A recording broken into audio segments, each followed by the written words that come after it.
ओम सच्चिदानंद रूपाय विश्वोत्पत्त्यादिहेतवे तापत्रय विनाशाय गोविंदाय नमो नमः।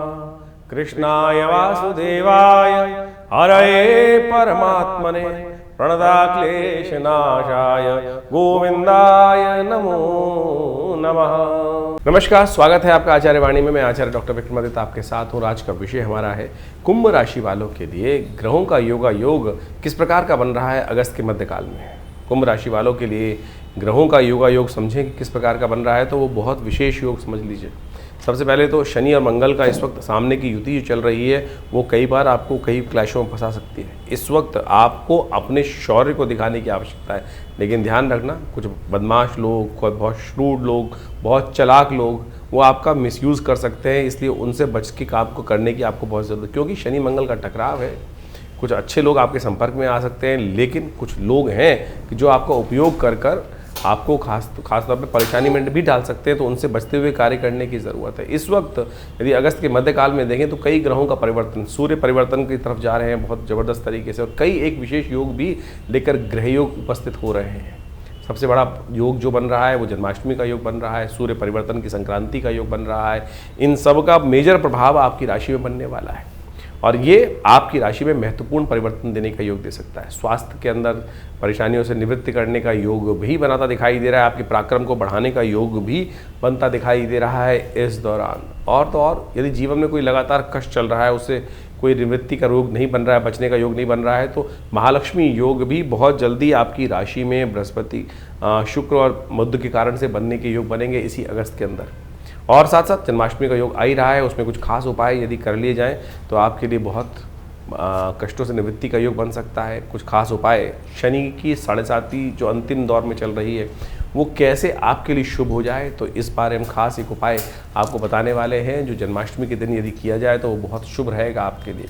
सबसे पहले बात कर लेते हैं 11 तारीख की। 11 तारीख को सोमवार का अवसर और भाद्रपद महीना चल रहा है। भाद्रपद महीने के अंतर्गत द्वितीया तिथि है कृष्ण पक्ष की। ग्रहों नक्षत्रों के दृष्टिकोण से 11 तारीख का दिन आपके लिए कई मामलों में अच्छा साबित हो सकता है। आपके पराक्रम में वृद्धि होने के योग दिखाई देते हैं। बृहस्पति के साथ चंद्रमा का जो संबंध बनकर तैयार है आपकी राशि के अंदर, वो कई मामलों में आपके लिए रिजल्ट्स को पॉजिटिव लाने का योग बना रहा है। सबसे बड़ा एक और योग बन रहा है कि बुध महाराज अब मार्गी होने जा रहे हैं, इसका थोड़ा ध्यान रखना पड़ेगा आपको। बुध का मार्गी होना आपकी राशि के दृष्टिकोण से कई बने बनाए कामों पर आप अपने क्रोध के कारण से उस पर लात मार सकते हो, ध्यान रखना पड़ेगा बहुत ज़बरदस्त तरीके से।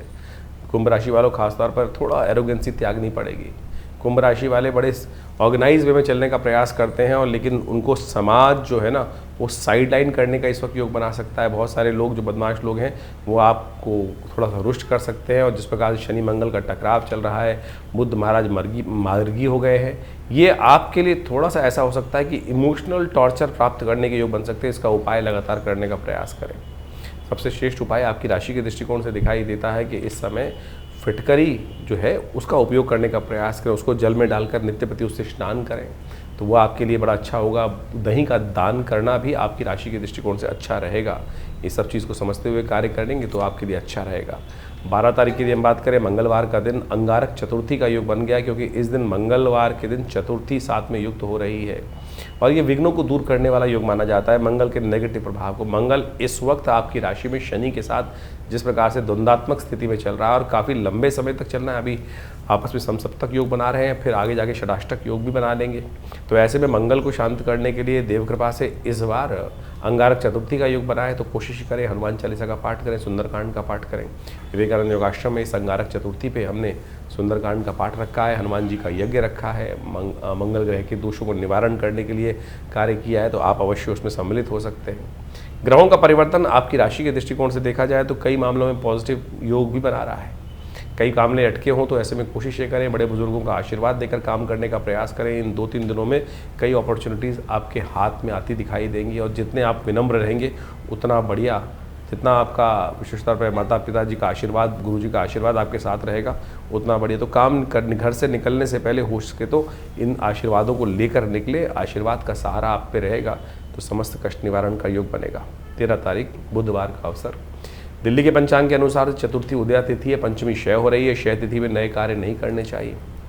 ऐसे में ग्रह नक्षत्रों के दृष्टिकोण से आपकी राशि में जो योगा योग बन रहे हैं वो आपको समझना चाहिए। इन दिनों थोड़ा सा शारीरिक तौर पे थोड़ी वीकनेस आपको परेशान कर सकती है और वो कहीं ना कहीं थोड़ा सा आगे परिवर्तन की तरफ जाएगी, लेकिन अभी मॉनेटरी पॉइंट ऑफ व्यू से चीज़ें पॉजिटिव रहने की तरफ जाती दिखाई दे रही हैं, तो उसका लाभ आपको लेने का प्रयास करना चाहिए। बुधवार है, गणेश जी विघ्नों को दूर करने वाले भगवान गणेश का स्तवन करें, उन्हें पीले पुष्प अर्पित करें, दुर्वार उपस्थित करें, आपके लिए अच्छा रहेगा। 14 तारीख बृहस्पतिवार का दिन है, षष्ठी तिथि है और ग्रह नक्षत्रों के दृष्टिकोण से समय जो है वो परिवर्तन की तरफ आगे बढ़ता दिखाई दे रहा है। पराक्रम से विशेष तौर पर अच्छे आगे बढ़ने के योग बनते दिखाई देंगे। ये पराक्रम पॉजिटिव वे में आपको अवश्य करने का प्रयास करना चाहिए, लेकिन ध्यान रखें बुध का और सूर्य का जिस प्रकार से योग बना हुआ है आपकी राशि में, वो रिपु भाव को कहीं ना कहीं आपको बढ़ावा मिल सकता है।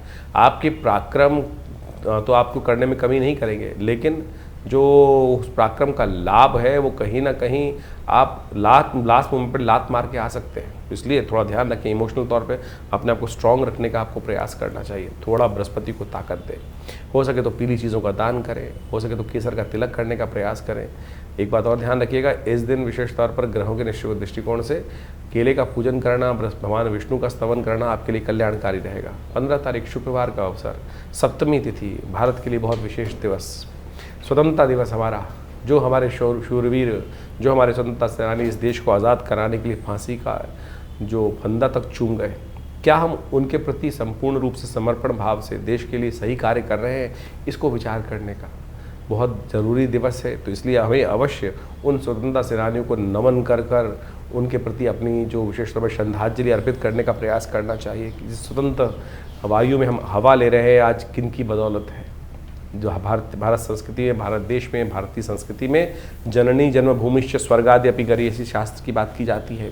भगवान ने भी ये स्वयं उदाहरण उपस्थित किया कि सर्वोपरि परमात्मा से भी कोई बड़ा कोई चीज़ हो सकती है तो वो जननी जन्मभूमि ही है। तो इस बात का हमें ध्यान रखना चाहिए। ग्रह नक्षत्रों के दृष्टिकोण से आपके लिए ग्रहों का योगा योग जो है वो ओवरऑल करीब 60% तो ठीक चलता ही दिखाई दे रहा है, 60-70% ठीक चल रहा है।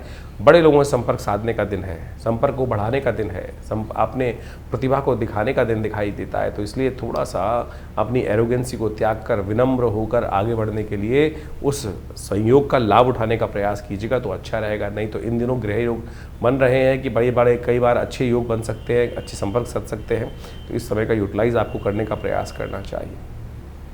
भद्रा है जो सुबह से रहेगी, करीब 6:30 बजे से लेकर करीब 5:30 बजे तक रहेगी, तो नए कार्यों को करने से बचना चाहिए इस समय में। 16 तारीख शनिवार का दिवस तो बहुत ही विशेष लेकर आया है अपने साथ, जन्माष्टमी का सुंदर पर्व लेकर आया है। शनिवार की जन्माष्टमी पड़ रही है, आपके ग्रहों को ठीक करने का दिवस है। ये एक ऐसी सिद्ध रात्रि है, ऐसा सिद्ध योग है कि जैसे बहुत सारे ग्रह यदि परेशान करने के जीवन में योग बना रहे हो तो उन सबको ठीक कर सकते हैं। इस दिन एक खास उपाय आपकी राशि के दृष्टिकोण से यदि बनता है, जो यदि उपाय कर लिया जाए तो बहुत संपूर्ण रूप से, क्योंकि आपकी 7.5 का अंतिम भाव चल रहा है। सबसे पहले तो जन्माष्टमी इस बार बड़े शुभ योग लेके आई है। कई बार द्वंद्वात्मक स्थिति होती है कब मनाएं। 16 अगस्त को इस बार जन्माष्टमी का सुंदर योग बन रहा है और जन्माष्टमी का योग ग्रहों के दृष्टिकोण से इस बार सबके लिए, स्मार्ट वैष्णव सब लोग शनिवार को कोई मतभेद नहीं रहेगा। आमतौर पे बहुत सारे मतानुसार कई बार मतभेद उत्पन्न हो जाते हैं कि हमारे आचार्यों के अनुसार से इस योग में माना जाए, इस योग में माना जाए, लेकिन इस बार यदि पंचांग को देखा जाए तो बहुत सारे द्वंद्वों को करने की ज़रूरत ही नहीं है। अष्टमी उदया तिथि के रूप में विराजमान है 16 तारीख को, और उसके साथ साथ सुबह रात्रि के समय जिस वक्त भगवान का जन्म माना जाता है उस समय वृषभ लग्न भी उपस्थित हो ही जाएगी, और साथ साथ चंद्रमा भी विशेष तौर पर यदि देखा जाए तो वृषभ राशि में ही उस दिन उच्च के विराजमान होकर रहेंगे।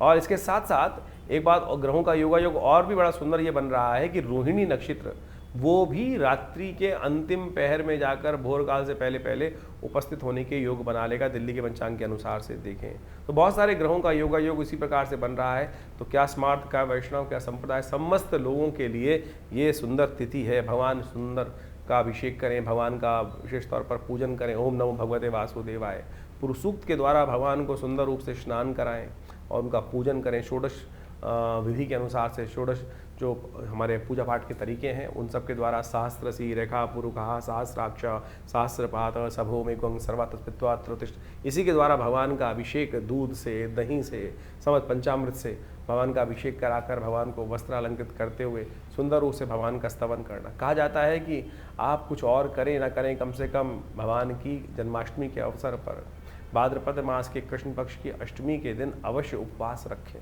उपवास रख के भगवान का सुंदर रूप से संकीर्तन करें, पूजन करें, भगवान का अभिषेक करें, हरिनाम का संकीर्तन करें, और केवल इसी से आपके अनेक जन्मों के कष्ट जो हैं वो कट जाते हैं। उपवास रखिए। उपवास का मतलब केवल भूख हड़ताल नहीं होता है। आजकल बहुत सारी समस्याएं क्या हो गई, उपवास लोग करने की जहाँ बात की जाती है तो खाना पीना छोड़कर बैठ जाते हैं। उपवास का मतलब कतई भूख हड़ताल नहीं है। व्रत का मतलब कुछ और है। व्रत का मतलब तो विशेष तौर पर कुछ लोगों ने ऐसा बना दिया कि भैया आज भोजन नहीं करेंगे। मुझे वो बताइए, मैं सीधी तरह से, उपवास करनी बहुत अच्छी, व्रत करना एक बहुत बढ़िया सिद्धांत है। खाना भी ना खाएं तो ठीक है, विश्राम मिलना चाहिए। लेकिन एक बात, छोटी सी बात समझने की आवश्यकता है। आपका बच्चा यदि सुबह से लेकर शाम तक कोई बात कर रहा हो, पर ये चाहिए, पिताजी ये चाहिए, माताजी ये चाहिए, और सुबह से लेकर दोपहर तक, रात तक खाना ना खाए, तो मुझे एक बार बताएं, क्या माता पिता प्रसन्न होंगे? या माता पिता विशेष तौर पर उनका खून नहीं चलेगा कि बच्चा खाना नहीं खा रहा है, और भगवान आपके माँ बाप प्रसन्नता से अपने जीवन यापन कर पाएंगे? नहीं कर पाएंगे। तो शास्त्र में कुछ भ्रांतियां उत्पन्न हो गई हैं। लोगों ने भूख हड़ताल को व्रत मान लिया है। व्रत का वास्तविक अर्थ जो है वो है उपवास। वास का मतलब है रहना, उप यानी जहां से हो, जहां रह रहे हो वहां से हटने का प्रयास करो, कहीं और वास करो, वहां से अपने आप को उठाओ और प्रभु के सानिध्य में जाकर वास करने का प्रयास करो। शांति से प्रभु का स्मरण करो, सात्विकता के साथ रहो, प्रभु के श्री चरणों में निवास करो, तब तो व्रत हुआ, तभी तब तो उपवास हुआ। नहीं तो केवल भूख हड़ताल हुई, नहीं तो जिद हो गई। आपको खाली ना खाना, खाना ना खाना भी एक प्रकार से उपव्रत कहा जा सकता है। लेकिन कुछ कालांतर में ऐसी भ्रांति उत्पन्न हो गई है बहुत सारी चीज़ों ने कि भूख हड़ताल, पेट को कुछ नहीं देना, उसी को हम व्रत मान के बैठ गए हैं। लेकिन और उस दिन एक समझे कि जिस दिन खाना नहीं खाया, कुछ नहीं किया, उस दिन क्या होगा, और बाहर की चीज़ सब खा लेंगे। कुट्टू के आटे से लेकर पता नहीं क्या क्या, पकौड़ी, चाट पकौड़ी इत्यादि समस्त खाने की व्यवस्था बना लेंगे। तो फिर वो क्या हुआ, फिर तो वो कुछ और ही हो गया ना। इस व्रत में हरिनाम का संकीर्तन, जागरण, भगवान के नाम का जप, भगवान के क्रियाकलाप जो हैं उनकी कथाएं पढ़ना, उनकी कथा सुनना, उनके मंत्र का जप करना, दान पुण्य करना, सात्विकता का से जीवन निर्वाह करने का प्रयास करना, और विशेष तौर पर मनसा वाचा कर्मणा प्रभु के नाम का संकीर्तन करना, ये तो हुआ उपवास। तो अब आप देख लीजिए आप क्या कर रहे हैं। तो परमात्मा की कृपा प्राप्त करने के लिए फिर कहते हैं लोग संकट नहीं हरे, कष्ट नहीं हरे। तो ऐसे में कष्ट कहाँ हरेंगे? तो इसलिए इस बात को समझें कि इस जन्माष्टमी पर हम भगवान का षोडशोपचार पूजन करें। हमने विवेकानंद योगाश्रम में इस दिन विशेष भगवान का पूजन रखा है। शाम के समय जो करीब करीब यज्ञ के साथ आरंभ होगा और भगवान के पूजन के साथ सुंदर व्यवस्था बनेगी। भगवान को विशेष तौर पर षोडशोपचार पूजन कर कर उनका विभिन्न प्रकार से, विभिन्न औषधियों से उनका अभिषेक रहेगा, भगवान का पूजन रहेगा, भगवान के नाम का संकीर्तन रहेगा, कीर्तन, पूजा पाठ सबकी व्यवस्था है। आप अवश्य भगवान के नाम के संकीर्तन में उस दिन पधारें। आश्रम पे, विवेकानंद योग आश्रम में प्रभु की कृपा से सुंदर कल्याण का अवसर बनेगा। भगवान के नाम का संकीर्तन कर कर हमारे इस आश्रम पे, जिसमें पिछले करीब आप मान के चलें 50-60 सालों से नित्यपति 8 घंटे यज्ञ होता है। माँ भगवती का सुंदर शिव विग्रह, इस दिन भगवती दुर्गा का भी प्राकट्य उत्सव है। आप महामाया जी का भी प्राकट्य उत्सव माना जाता है, जो भगवान कृष्ण के साथ ही उत्पन्न हुई थी। भगवती दुर्गा की उपासना इस दिन विशेष तौर पर की जानी चाहिए, और भगवती दुर्गा के साथ साथ भगवान कृष्ण की सुंदर उपासना कर कर इस संसार में शांति स्थापित करने के लिए, कष्टों को निवारण करने के लिए, बिना भगवती की, बिना शक्ति की उपासना किए बिना भगवान की कृपा नहीं होती। तो इसलिए सुंदर रूप से आप अपने कार्यक्रमों में, यज्ञ में सम्मिलित हों। भगवान के नाम के संकीर्तन में हम विशेष रूप से कार्यक्रम रख रहे हैं, तो आप अवश्य अपना स्थान आरक्षित कर कर इस कार्यक्रम में सम्मिलित हो सकते हैं। तो कुंभ राशि वालों, जन्माष्टमी का सुंदर योग है। जन्माष्टमी के दिन विशेष तौर पर आप भगवान कृष्ण की सुंदर उपासना करने का प्रयास करें, सुंदर रूप से उनका पूजन करने का प्रयास करें। इस दिन भगवान का अभिषेक सबसे श्रेष्ठ है। उपवास रखें, व्रत रखें। कहा जाता है कि ये व्रत ही केवल ऐसी चीज़ है कि जन्माष्टमी के दिन जो व्रत किया जाए वो संपूर्ण कष्टों को दूर कर सकता है। समस्त देवताओं को का आशीर्वाद आपके जीवन में प्राप्त हो सकता है, क्योंकि शनि की 7.5 चल रही है आपके ऊपर। तो ऐसे में ध्यान रखें, शनि का संबंध कृष्ण के साथ बहुत बढ़िया है। भगवान कृष्ण ने जब शनि संपूर्ण जगह से त्याग दिए गए, बड़े रुदन करते हुए एक बार भगवान कृष्ण के समक्ष पहुँचे कि मुझे सबने त्याग दिया है, कोई स्थान नहीं दे रहा है, कोई मुझे अपने यहाँ बिठाना नहीं चाहता है। तब भगवान ने अपने ब्रज 84 कोस में उनको कोकिला वन में स्थान दिया और कहा, ऐसी संपूर्ण कथा शास्त्र में विद्यमान है कि जो वहाँ जाकर भगवान महाराज शनि देव का स्नान को तेल अभिषेक करता है, स्नान कराता है, उनके समस्त कष्ट निवृत्ति का योग बन जाता है। जन्माष्टमी शनिवार को पड़ रही है, 7.5 का अंतिम दौर चल रहा है। इस दिन कोशिश करें तेल का दान करने का प्रयास करें, और हो सके तो एक बात वो विशेष उपाय करने का प्रयास करें। भगवान कृष्ण का पूजन करते हुए आप उनको विशेष तौर पर बांसुरी अर्पित करने का प्रयास करें, उसके साथ मोर पंख अवश्य अर्पित करें। और जो आप उनको भगवान कृष्ण की जब जन्माष्टमी होती है तो कई प्रकार के विशेष मिठाई बनाई जाती है, गोंद के लड्डू बनाए जाते हैं इस दिन। और ये ज्योतिष को दृष्टिकोण से हम समझें कि ये आयुर्वेद के साथ, स्वास्थ्य विज्ञान के साथ बहुत बड़ा ज्योतिष का संबंध है। आपकी राशि के दृष्टिकोण से तिल से बने हुए लड्डू जो हैं, गोंद के लड्डू, भगवान को अर्पित करके प्रसाद रूप में ग्रहण करने से इस शनि के तमाम जो वायु संबंधित बीमारियां हैं उनको ठीक करने में, मगज से संबंधित जो बीज संबंधित मिठाइयाँ उनको सेवन कर लेने से बहुत बढ़िया तरीके से आपको लाभ प्राप्ति के योग बन पाएंगे। और साथ साथ हो सके तो भगवान कृष्ण को अवश्य इस दिन आप मोर का पंख अर्पित करने का प्रयास करें, और बाद में हो सके तो वो मोर का पंख अपने पास रख लीजिएगा। 1 वर्ष तक आपके तमाम शनि के दोषों को ठीक करने के लिए ये मोर पंख आपके लिए बहुत सुंदर रूप से मणि के रूप में साबित होगा। तो इसको अवश्य रखने का प्रयास कीजिए। साथ में 17 तारीख रविवार का अवसर, 9वीं तिथि विद्यमान है और इस दिन सूर्य परिवर्तन की तरफ जा रहे हैं। साथ साथ गोगा नवमी भी है इस दिन। ग्रह नक्षत्रों का प्रभाव यदि आप समझें तो आपके लिए बहुत महत्वपूर्ण योग बनता दिखाई दे रहा है। आपकी राशि के दृष्टिकोण से सूर्य बहुत कमज़ोर स्थिति में जो चल रहे थे, अब महत्वपूर्ण परिवर्तन कर कर आपके 7वें भाव में पदार्पण करेंगे, और ये पूरे 1 महीने तक आपके शौर्य को भी बढ़ाएंगे, आपके वर्चस्व को भी बढ़ाएंगे, पराक्रम को भी बढ़ाएंगे, लेकिन साथ साथ आपके जीवन में क्रोध भी बढ़ा सकते हैं, पारिवारिक जीवन में कुछ मतभेद भी उत्पन्न कर सकते हैं। इसलिए शनि के सूर्य के नेगेटिव प्रभावों को आपको कंट्रोल करने की ज़रूरत है। रविवार के दिन संक्रांति का योग बना है, हृदय नाम का योग बना। इस दिन गायत्री का स्तवन करें, आपकी राशि के दृष्टिकोण से सबसे श्रेष्ठ रहेगा। गायत्री का यज्ञ, गायत्री का स्तवन, सूर्य के निमित्त इस दिन विशेष तौर पर भगवान का स्तवन करें, भगवान को अर्घ्य दें। आपकी राशि के दृष्टिकोण से सबसे श्रेष्ठ दिखाई देता है कि तांबे के लोटे में आप भगवान को पीले पुष्पों के साथ अर्घ्य दीजिए, नित्यप्रति अर्घ्य दीजिए। ओम गणेश सूर्य आदित्याय नमः इस मंत्र का जप करते हुए भगवान को अर्घ्य देने से आपके लिए बहुत अच्छा योग बनेगा। तांबे के बर्तन इस समय में दान करने से आपकी राशि के बहुत सारे कष्ट जो हैं, पारिवारिक जीवन में चल रहा है कष्ट, आपस में मतभेद चल रहे हैं, तो वो भी किसी मंदिर इत्यादि में पंचपात्र इत्यादि का दान, तांबे के बने हुए पंचपात्र का दान करने से वो आपके लिए बहुत शुभ योग बनाएंगे, कल्याणकारी योग बनाएंगे। आपके लिए अच्छा रहेगा ये योग। इस दिन अवश्य इस दिन कार्य करने का प्रयास कीजिए, आपके लिए अच्छा योग बनेगा। 18 तारीख सोमवार का अवसर है, 10वीं तिथि विद्यमान है और ग्रह नक्षत्रों के दृष्टिकोण से ग्रह परिवर्तन की तरफ बहुत तेज गति से भागते दिखाई दे रहे हैं, और ये जो दौड़ ग्रहों की हो रही है आपकी राशि के दृष्टिकोण से आपके लिए विजय का योग बनाती दिखाई दे रही है। ये विजय का योग ऐसा बन रहा है कि आप अपनी चाल में मस्त होकर आगे चलने का प्रयास कीजिए। जो बोलते हैं संसार में बोलने दीजिए उनको। हाथी चलत बाजार में तो कहा गया ना, तो बिल्कुल आप अपने चाल में मस्त होकर चलने का प्रयास कीजिए। वो आपके लिए आने वाले 2-3 दिन बहुत बढ़िया योग बनते दिखाई दे रहे हैं, लाभ के योग बनते दिखाई दे रहे हैं। इस दिन भद्रा है, नए कार्यों को नहीं करना चाहिए। सुबह 6:30 बजे से लेकर करीब शाम के 5:30 बजे तक भद्रा का योग बन रहा है, तो इस नए कार्यों को आरंभ करने से बचना चाहिए। 19 तारीख मंगलवार का अवसर, एकादशी तिथि विद्यमान है, अजा एकादशी का योग बन रहा है, और ये अजा एकादशी बहुत ही महत्वपूर्ण मानी जाती है।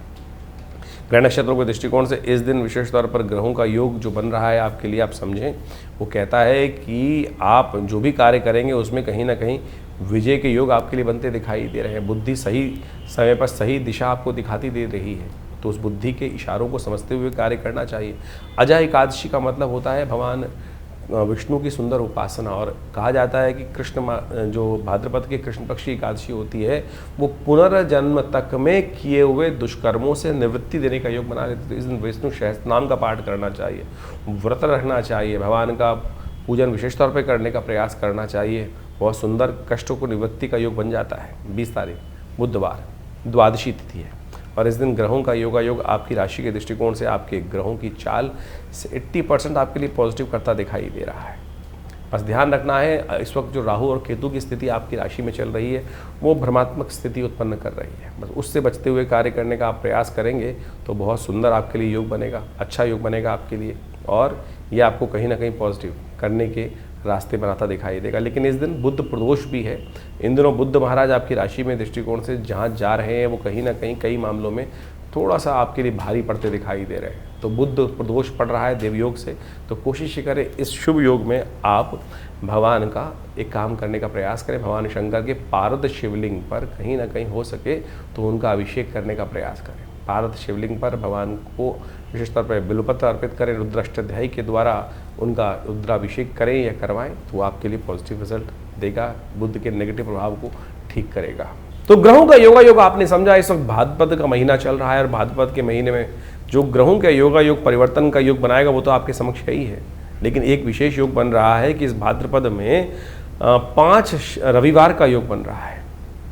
और इस बार राजा भी सूर्य ही हैं, पूरे जो विश्व के राजा है, संवत के राजा हैं, और उसके दृष्टिकोण से यदि ग्रहण प्रभाव देखा जाए तो इस बार पूरे विश्व में अच्छी खासी वृष्टि के योग बन रहे हैं और वो इतनी ज़्यादा हो गई है, कई जगह लोग परेशान भी हो गए, त्रस्त भी हो गए हैं। और इस बार 5 रविवार का योग भाद्रपद में जो दिखा रहा है वो वास्तविक तौर पर एक बात को भी इंगित करता है कि जो इस वक्त भयावह पूरे विश्व में पानी की त्रासदी चल रही है, अतिवृष्टि होने के योग बन गए हैं, उससे कहीं ना कहीं अब कुछ ना कुछ रास्ता, बचाव का रास्ता बनता भी दिखाई देगा।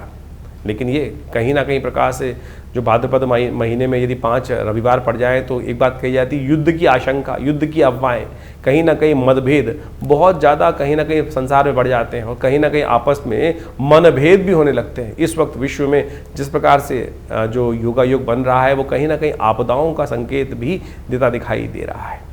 और ऐसे में जो अन्न आदि के संबंध में जो कार्य करते हैं उनको भी थोड़ा सावधान रहना चाहिए। तेजी का माहौल बनता दिखाई दे रहा है।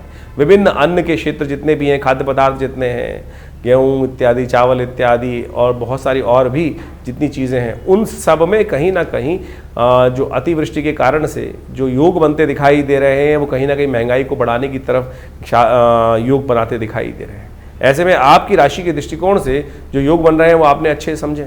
ग्रहों के प्रभाव को जितने जल्दी हम समझ लें और उसके अनुसार से अपने जीवन में सही रास्ता पकड़ लें, ये ज्योतिष का चमत्कारिक प्रभाव है। देखिए, जो सूर्य वो हर एक स्थिति में एक सही निकलता है, लेकिन हर व्यक्ति पर उसका प्रभाव अलग अलग होता है। ग्रहों का ये परिवर्तन जो योग बनाते हैं, इन सब का प्रभाव सूक्ष्म दृष्टिकोण से हर व्यक्ति को समझ में आना चाहिए। ज्योतिष के दृष्टिकोण से बड़ा सूक्ष्म अन्वेषण है।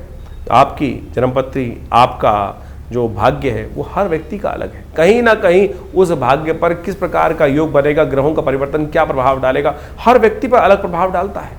एक ही क्षेत्र में रहने वाले, एक ही घर में रहने वाले, यदि हम देखें कि क्या परिवर्तन एक जैसा ही होगा सबके लिए? नहीं, बिल्कुल नहीं होगा। किसी के लिए अच्छा, किसी के खराब। एक ही घर में रहने वाले जो 8, 5, 6 जातक हैं, उन सब पर भी ग्रहों का प्रभाव अलग अलग होता है। तो ऐसे में उस परिवर्तन का प्रभाव आपके ऊपर क्या हो रहा है, राशि के दृष्टिकोण से तो आप समझ ही रहे हैं, लेकिन आपकी जन्मपत्री, आपका जन्म समय, आपका भाग्य बिल्कुल बहुत सारी चीज़ों को बताने में रास्ता बता सकता है। तो ज्योतिष विज्ञान बड़ी सूक्ष्म दृष्टिकोण से देखने की चीज़ें हैं और हम बहुत सारी चीज़ों को समझने का प्रयास करते हैं। बड़ा शोध संस्थान चलाते हैं पिछले करीब 50 सालों में।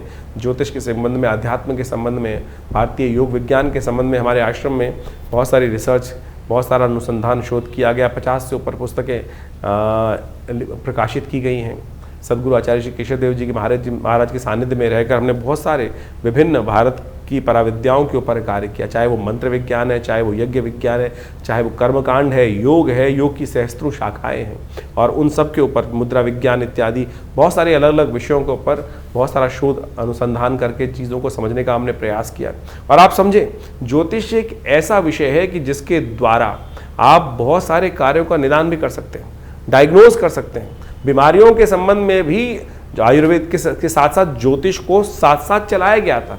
आज जो समाज में जो आयुर्वेद का या चिकित्सा विज्ञान का भाव है, वहाँ ज्योतिष के एक पार्ट को निग्लेक्ट कर दिया गया है। अरे ज्योतिष पूरी तरह से डायग्नोज पर ही है, आपके ग्रह बदले और वो कहीं ना कहीं कौन सा रोग उत्पन्न करेंगे, किस प्रकार से बीमारी का रास्ता बनाएंगे, ये भी ज्योतिष के अंदर बहुत अच्छे से, अगर समय खराब चल रहा है, किस प्रकार से कौन से मंत्र को जप कर कर, कौन सी मुद्रा का प्रयोग करके, कौन सी औषधि कब आपके लिए अच्छी अनुरूप रहेगी, कौन सी औषधि कब कार्य नहीं करेगी, ये भी ज्योतिष विज्ञान के माध्यम से आप बहुत अच्छे से समझ सकते हैं, कार्यों को कर सकते हैं। हमने इसके ऊपर बहुत अच्छे से चीज़ों को समझने का प्रयास किया। बहुत सारी चीज़ें हम समय समय पर आपके बहुत सारे अपने इन कार्यक्रमों के माध्यम से आपके समक्ष रखते भी आए हैं।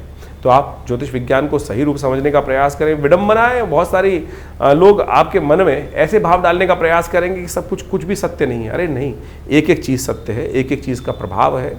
इसको आप समझें। हमारे ऋषि मुनियों ने हजारों लाखों पुस्तकें, लाखों अनुसंधान हमारे समक्ष उपस्थित किए हैं। हर ऋषि, करोड़ों ऋषि हुए आज तक हो चुके हैं, और उन सब ने अपने शोध हमारी भारतीय संस्कृति में जगह जगह बताए हैं, और लोग उसका प्रभाव देखते भी आए। और हमने खुद देखा, बहुत सारे महामृत्युंजय मंत्र इत्यादि बहुत सारे अनुष्ठान जो समय समय पर करते हैं, उनका प्रभाव बहुत प्रत्यक्ष रूप से होता है। चाहे वो जीवन के स्वास्थ्य संबंधी समस्याएं, चाहे वो जीवन की किसी भी पहलू से संबंधित समस्या है, उसका निदान करने के लिए विभिन्न मंत्रों के माध्यम से, विभिन्न उपायों के माध्यम से, चाहे वो रत्न है, चाहे वो विभिन्न उपाय हैं, चाहे वो दान है, चाहे वो पुण्य है, चाहे वो औषधि है, चाहे वो ध्यान है, इन सबको मार्ग अपना सकते हैं। और तो और मुद्राएं तो अपने आप में चमत्कारी प्रभाव दिखाती हैं।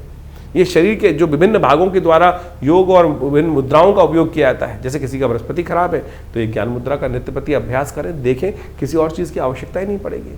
शनि यदि खराब चल रहा है, शनि का दुष्प्रभाव बहुत ज़्यादा जीवन में हो रहा है, तो यदि नेगेटिव प्रभाव है तो इसको इस मुद्रा के द्वारा, शून्य मुद्रा का उपयोग करते हुए, शनि की मुद्रा का उपयोग करते हुए यदि मंत्र जप किया जाए, कुछ भी उसका नित्य प्रति इस मुद्रा का अभ्यास किया जाए, तो उससे भी बहुत ज़बरदस्त प्रकार से आपकी समस्याओं को ठीक करने में रास्ते मिलते हैं। तो ऐसे बहुत सारी चीज़ें हैं, बहुत सारे मार्ग हैं जिनको आप समझेंगे तो बहुत अच्छे से रास्ता बनता दिखाई देगा, कष्टों को निवारण करने का योग बनता दिखाई देगा। और इन सब चीज़ों को हमें अच्छे से समझ लेना चाहिए।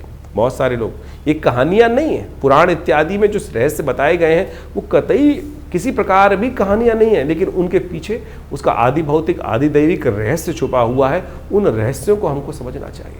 अभी सावन का महीना समाप्त हुआ। सावन में भगवान का जैसे हम रुद्राभिषेक करते हैं, रुद्राभिषेक करते हुए भगवान पर विभिन्न प्रकार से भगवान को स्नान कराया जाता है, कभी दूध से, कभी दही से, कभी भस्म से। भगवान के ऊपर बिलपत्र चढ़ाए जाते हैं, दूर्वा चढ़ाई जाती है, भंग चढ़ाई जाती है, और तो और वो आक के पत्ते चढ़ाए जाते हैं, धतूरे के पत्ते चढ़ाए जाते हैं। यदि इनको वैज्ञानिक तौर पे आप देखने का प्रयास करेंगे तो इन सब के माध्यम से आप समझे, घास को चढ़ाकर भगवान के ऊपर चढ़ाने का कारण क्या है? उसका मंत्र है कांडात कांडात प्रोहंती। भगवान के ऊपर चढ़ाते हुए इस मंत्र को कहा जाता है। औषध विज्ञान के अनुसार से आपके जो बहुत सारी बीमारी को ठीक करने के लिए, पेट संबंधी बीमारियों को ठीक करने के लिए ये बहुत दिव्य औषधि है। जो घास के ऊपर 3 जो अंकुर, दिरवा अंकुर होते हैं, कहा जाता है गणेश जी एक बार बीमार हो गए थे और ऋषियों ने 108 दूर्वा अंकुर अभिमंत्रित कर कर गणेश जी को दिए, उससे उनको स्वास्थ्य में लाभ प्राप्त हुआ। इसी प्रकार से विभिन्न जो चीज़ें हमारे क्रियाकलाप कर्मकांड के सिद्धांत से भारतीय संस्कृति में बताई गई हैं, पुराण इत्यादि में चीज़ों में बताए गए हैं, वो सब के सब क्रियाकलाप बहुत रहस्यपूर्ण है, परम वैज्ञानिक है। औषधीय दृष्टिकोण से भी उसको अच्छे से समझा जा सकता है। तो आप इन सब को समझें। हम समय समय पर आपकी राशि के दृष्टिकोण से बहुत सारी चीज़ें बताते हैं, लेकिन जन्मपत्री भी उसका बहुत विशद विषय है और वृहद विषय है। साथ साथ आपके हाथ की रेखाएं, मस्तिष्क की रेखाएं, और ये सब का सब शरीर की जो विभिन्न आकृति विज्ञान है, वो ज्योतिष के अनुसार, समुद्र शास्त्र के माध्यम से इन सब रहस्यों को अच्छे से समझकर हम जीवन में उत्थान की तरफ आगे चलें। और भारतीय संस्कृति परम बहुत सुंदर रूप से उपस्थित किए गए इन सब रहस्यों को, तो आप यदि इन सब चीज़ों को समझेंगे तो बहुत बढ़िया आपके लिए बहुत सारे विषयों को अच्छे से हम बताएंगे। आश्रम के द्वारा जो प्रकाशित पुस्तकें हैं वो आप हमारी वेबसाइट पे जाके देख सकते हैं। mudrasforhealing.com वेबसाइट है हमारी, acharyavickramaditya.com वेबसाइट है हमारी, vivekanandnaturecure.com ये भी हमारे आश्रम की ही वेबसाइट है। और यहाँ पर हमारे आश्रम की समस्त गतिविधियों को समय समय पर हम बताते रहते हैं। बहुत सारे विभिन्न कार्यक्रम आश्रम पर समय समय पर चलते रहते हैं, और इन सब विषयों को आप अच्छे से समझकर और इन सब से आश्रम से जुड़ें। और स्वागत है आप सबका हमारे यहाँ जो नित्य प्रति कार्यक्रम होते ही हैं। रविवार को विशेष कार्यक्रम में, यज्ञ में आप सब लोग सम्मिलित हो सकते हैं। सुबह 8 बजे से लेकर करीब करीब 10 साढ़े 10 बजे तक भंडारे के साथ बड़ा यज्ञ और स्वाध्याय इत्यादि का कार्यक्रम चलता है हर रविवार को। और आप सब अपने विषयों को लेकर आश्रम पे उपस्थित होंगे तो हम अवश्य जो भी भगवान की कृपा से रास्ता बनेगा अवश्य आपके साथ बनाएंगे। जीवन में कल्याण का मार्ग प्रशस्त हो, आप सबको आशीर्वाद, कल्याण हो, भगवान का कृपा आपके साथ हमेशा बनी रहे।